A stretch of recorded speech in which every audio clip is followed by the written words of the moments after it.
இப்போ ஒரு 35-40 வயது வந்துட்டாலே முட்டி வலிக்கிறது, கணுக்கால் வலிக்கிறது, இடுப்பு வலிக்கிறது என்ற கம்ப்ளைண்ட் எல்லாரும் சொல்லுகிறார். குறிப்பாக இருசக்கர வாகனத்தில், மோட்டார் பைக்கில், ஸ்கூட்டரில் நெடுந்தூரம் பயணம் செய்பவர்கள். இன்றைக்கு பல உணவுப் பொருள்களை மக்களுக்கு கொண்டு போய் சேர்க்கிற அந்த வணிகத்திற்கு துணை நிற்கிற மக்கள் ஒரு நாளைக்கு 100-200 கிலோமீட்டர் தூரம் அவர்கள் மோட்டார் பைக்கில் அல்லது இருசக்கர வாகனத்திலே பயணிக்கிறார்கள். அவசரமாக உணவை போகிற போது இந்த ஸ்பீட் பிரேக்கரில் தூக்கி போடுகிறது. அவருடைய விளைவு என்ன? அவர்கள் இடுப்பில் இருக்கிற L4, L5 பாதிக்கப்பட்டு விடுகிறது.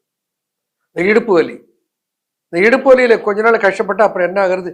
சியாட்டிக்கான பெரிய நரம்பு, சியாட்டிக் நரம்பு, சியாட்டிக்கா சேதத்துக்கு ஆளாகி விடுகிறது. இந்த சியாட்டிக் நரம்பு பாதிக்கப்பட்டால் என்ன ஆகும்? பின்னால இடுப்பிலிருந்து வலி ஆரம்பித்து தொடையின் பின்பக்கமாக வந்து கடைசியிலே பாதத்தின் பின்பக்கம் வரையிலே வரும். இதுதான் சியாட்டியாவுக்கு அடையாளம்.